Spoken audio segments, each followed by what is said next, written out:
రాముడు కృష్ణుడు ఇద్దరు మనకు దేవుళ్ళు. వాళ్ళిద్దరూ దేవుళ్ళు అన్నది పక్కన పెడితే అఫ్కోర్స్ వాళ్ళు మానవులుగా పుట్టి వాళ్ళ క్యారెక్టర్స్ మూలంగా వాళ్ళు సాధించిన విజయాల మూలంగా వాళ్ళు దేవుళ్ళు అయ్యారు మనకి, మామూలుగా మానవులు. I was thinking in terms of what if terms of commercial సినిమాల్లో ఒక హీరోలుగా తీసుకుంటే కృష్ణుడికి 16,000 మంది గర్ల్ ఫ్రెండ్స్ ఉన్నారు, you know, and is a very humorous person. అంటే మన రెగ్యులర్ కమర్షియల్ హీరోలకి ఏమైతే లక్షణాలు ఉండాలో అవన్నీ శ్రీకృష్ణుడు కరెక్ట్గా ఉంటాయి. రాముడికి తీసుకుంటే కమర్షియల్ పాయింట్ ఆఫ్ వ్యూలో తీసుకుంటే చాలా బోరింగ్ క్యారెక్టర్. ఒకే అమ్మాయితో తిరుగుతాడు, గట్టిగా మాట్లాడు,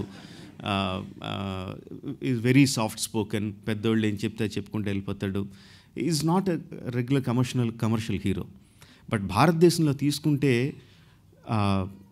ఒక్క కృష్ణుడి గుడికి 50 రాముడి గుడులు ఉంటాయి.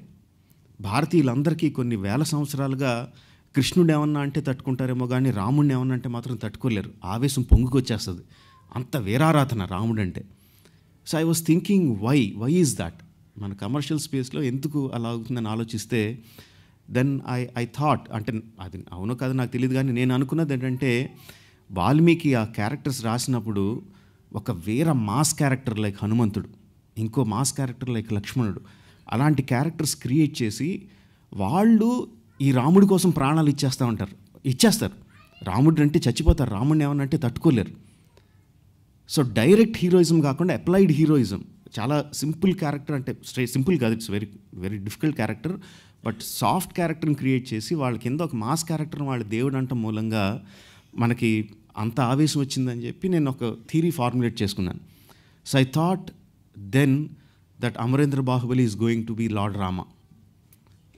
రాముడి మీద నా క్యారెక్టర్ ఉండాలి.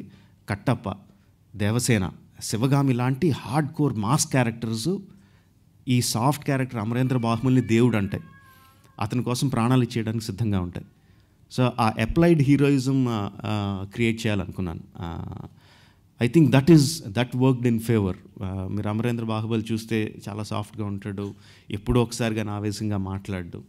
బట్ ఈరోజు అమరేంద్ర బాహుబలి చనిపోతే మొత్తం థియేటర్లో కంటతడి పట్టిన వాళ్ళు లేరు, అంత ఆరాధనకి గురయ్యాడు. So that is I think what I did for Amarendra Baahubali in this movie.